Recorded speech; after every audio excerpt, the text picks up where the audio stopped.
Hello Greek students, and welcome to weeks 12 and 13 in our class. This week we're on Easter break, so you have 2 weeks to do 1 week's worth of material. And what we've got going on this week is we are introducing participles, we're introducing their forms, and we're introducing the way that they are used in Greek. So participles are one of the 2 different things that first year Greek students often find to be particularly difficult. So one of the things is third declension endings, which we've already addressed in this class, and then participles, because there are many different forms of participles, and participles are going to use third declension endings, first declension endings, and second declension endings. And the other thing that's a little bit confusing about them is that they have parts of verbs, or they take aspects from verbs, and they take aspects from adjectives. They're called verbal adjectives because they have tense and mood, but they also have case, gender, and number. And this being the case, they can sort of be used adjectively or used adverbially. And of course, we'll talk more about that in the videos and how you determine how a particular participle is being used. So all of this to say there's lots of forms of participles, and it's a concept, a grammatical concept that we don't have an exact equivalent to in English, which might make it a little bit difficult. But we're going to get a lot of practice with participles for the week. So that's sort of the good news about all of this. And the other piece of good news is there's no new memorization. So long as you sort of know your first, second, and third declension endings fairly well, you're going to be set up for success with respect to recognizing participles. And just as I did with indicative verbs, I'm going to give you a sort of mode, and I'm going to give you a cheat sheet for being able to recognize and parse participles. So as to what you have going on for the week, what you need to complete grade item wise, we have a vocabulary exam.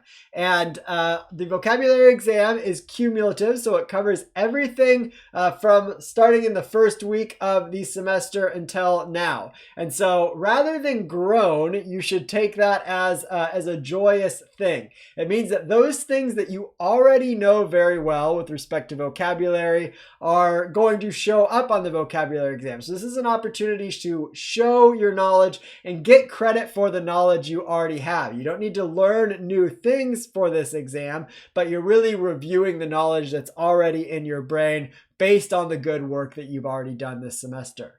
The vocabulary exam will look almost exactly like a vocabulary quiz, just with more items on it.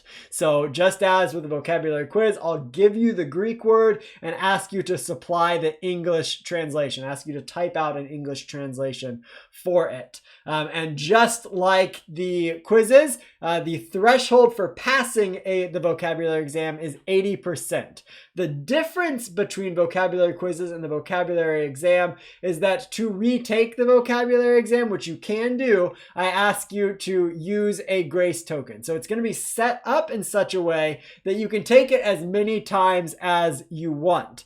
And so if you don't get an 80% on it the first go around, I would ask that you indicate on the specs grading tracking sheet that you are using a grace token to take it again to get up to that 80% threshold. And you can use as many grace tokens as you want to be able to pass the vocabulary exam. So even if on the second time you don't pass it at 80%, you can take it again with the use of another grace token. If you do pass at 80% and you just want to take it again to sort of further practice or to shore up on those ones that you missed, you can do that, and you don't need to use a grace token if you already passed it at 80%. So the quiz will be, or the exam will be set up in such a way that you can take it as many times as you want, but for each subsequent retake, if you didn't meet the 80% threshold, I ask that you use a grace token to retake it.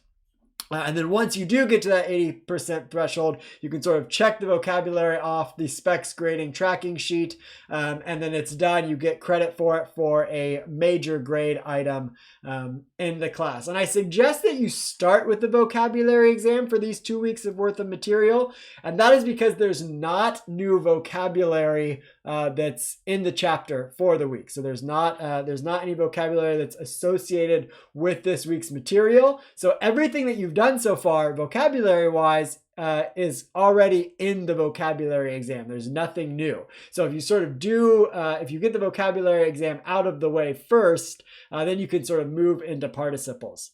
And then I should say, related to this, the vocabulary quiz is also going to be cumulative. So the vocabulary exam, I guess I would suggest not being the very first thing you do. I would suggest you do the review vocabulary quiz first, and that'll sort of get you warmed up for taking the bigger vocabulary exam. So then with respect to our homework assignments, our first one is going to be on parsing participles. So it's going to be similar to that homework assignment we had on parsing indicative verbs, where you identified certain elements within the indicative verb, and that helped you sort of put the verb into different bins of what it might be, and then ultimately parsing verbs at the end of that process. We're going to do something similar for the first homework assignment with respect to participles. And then the second homework assignment is going to be a number of translations taken from the New Testament with specific emphasis on participles. And then we also have what I call a bonus homework assignment.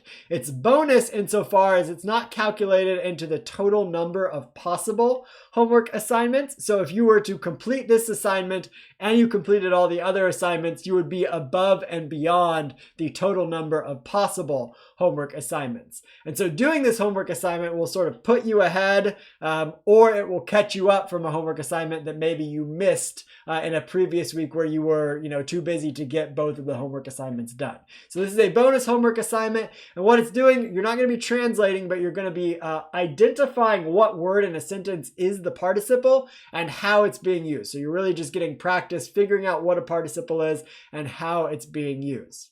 Then you also have the vocabulary quiz. As I said, it's going to be a review vocabulary quiz because there's no new vocabulary for this week's lesson. So it can sort of get you warmed up for the vocabulary exam. And then there's also going to be a grammar quiz with respect to participles. And this grammar quiz is not going to be wholly closed book and wholly closed note. I'm going to allow you to use the participle parsing cheat sheet. This is posted up on Moodle, and this is something you're going to be using as you go through the homework assignments. And also I advise you to print it out or have it digitally close at hand as you go through the lectures and these sort of quick quizzes, lecture pauses. You can use that document when you go to take the grammar quiz, but I ask that you not use other documents or other materials. So this grammar quiz is opened up a little bit more with respect to what materials you can use because you can make reference to this cheat sheet to answer the questions and to identify the parsing information about particular words. So that's what we have going on these 2 weeks. I hope that you're able to sort of slow down in these 2 weeks and really take your time with this material for a number of reasons. One, because personally you need the rest. You've been doing lots of great work in this class and your other classes, and so slowing down is something and resting is something that you should do. Take it a little bit easier. But with the caveat that languages are always use it or lose it. So if you walk away from Greek for too long, you're going to find it harder to jump back in. So my advice is to sort of go through this material a little bit more slowly. Take your time with it and spend some time with it over the 2 weeks. Don't take an entire week off from Greek, but just slow down with the material for these 2 weeks. And then the other reason is because participles are such an important concept for New Testament Greek. Really, to master New Testament Greek and to master being able to translate and identify certain things for translation and for interpretation and exegesis, understanding participles is critical for that. So I encourage you to really sit with this material and feel comfortable with it as we come out of these 2 weeks.